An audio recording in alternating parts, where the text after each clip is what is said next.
from dread of the Lord and the splendor of his majesty. The eyes of the arrogant man will be humbled, and the pride of men brought low. The Lord alone will be exalted in that day.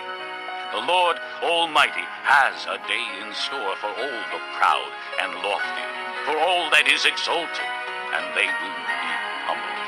For all the cedars of Lebanon, tall and lofty, and all the oaks of Bashan, for all the towering mountains and all the high hills, for every lofty tower and every fortified wall, for every trading ship and every stately vessel. The arrogance of man will be brought low, and the pride of men humbled. The Lord alone will be exalted in that day, and the idols will totally disappear. Men will flee to caves in the rocks and to holes in the ground from dread of the Lord and the splendor of his majesty when he rises to shake the earth. In that day, men will throw away to the rodents and bats their idols of silver and idols of gold which they made to worship. They will flee to caverns in the rocks and to the overhanging crags from dread of the Lord and the splendor of his majesty when he rises to shake the earth. Stop trusting in man, who has but a breath in his nostrils. Of what account is he? Chapter 3. See now the Lord Almighty is about to take from Jerusalem and Judah both supply and support, all supplies of food and all supplies of water, the hero and warrior, the judge and prophet, the soothsayer and elder, the captain of 50 and man of rank, the counselor, skilled craftsman and clever enchanter. I will make boys their officials. Mere children will govern them. People will oppress each other, man against man, neighbor against neighbor. The young will rise up against the old, the base against the honorable. A man will seize one of his brothers at his father's home and say, "You have a cloak. You be our leader. Take charge of this heap of ruins." But in that day he will cry out, "I have no remedy. I have no food or clothing in my house. Do not make me the leader of the people." Jerusalem staggers. Judah is falling. Their words and deeds are against the Lord, defying his glorious presence. The look on their faces testifies against them. They parade their sin like Sodom. They do not hide it. Woe to them. They have brought disaster upon themselves. Tell the righteous it will be well with them, for they will enjoy the fruit of their deeds. Woe to the wicked. Disaster is upon them. They will be paid back for what their hands have done. Youths oppress my people. Women rule over them. Oh, my people, your guides lead you astray. They turn you from the path. The Lord takes his place in court. He rises to judge the people. The Lord enters into judgment against the elders and leaders of his people. It is you who have ruined my vineyard. The plunder from the poor is in your houses. What do you mean by crushing my people and grinding the faces of the poor, declares the Lord Almighty. The Lord says, "The women of Zion are haughty, walking along with outstretched necks, flirting with their eyes, tripping along with mincing steps, with ornaments jingling on their ankles. Therefore the Lord will bring sores on the heads of the women of Zion. The Lord will make their scalps bald. In that day the Lord will snatch away their finery, the bangles and headbands and crescent necklaces, the earrings and bracelets and veils, the headdresses and ankle chains and sashes, the perfume bottles and charms, the signet rings and nose rings, the fine robes and the capes and cloaks, the purses and mirrors, and the linen garments and tiaras and shawls. Instead of fragrance, there will be a stench. Instead of a sash, a rope. Instead of well-dressed hair, baldness. Instead of fine clothing, sackcloth. Instead of beauty, branding. Your men will fall by the sword, your warriors in battle.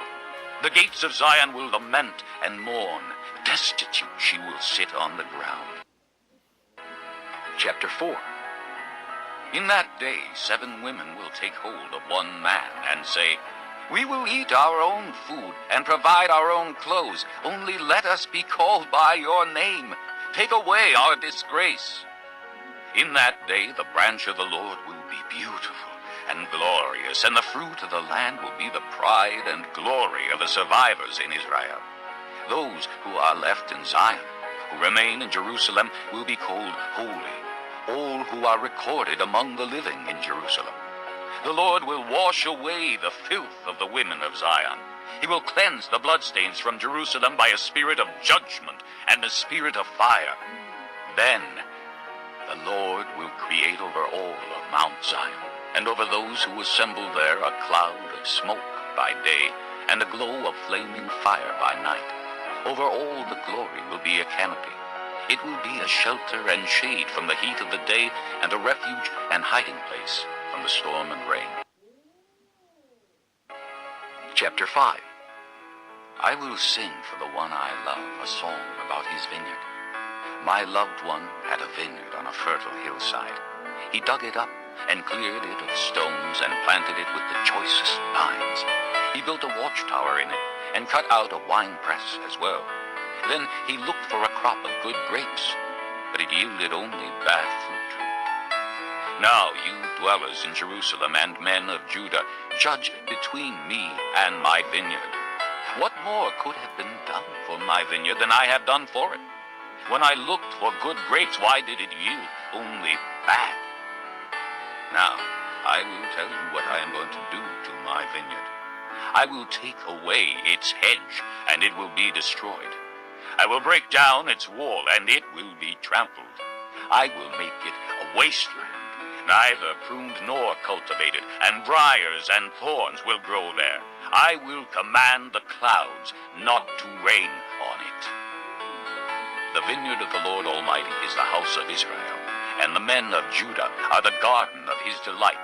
And he looked for justice, but saw bloodshed, for righteousness, but heard cries of distress.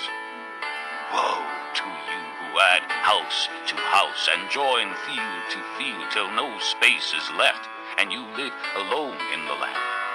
The Lord Almighty has declared in my hearing, surely the great houses will become desolate, the fine mansions left without occupants.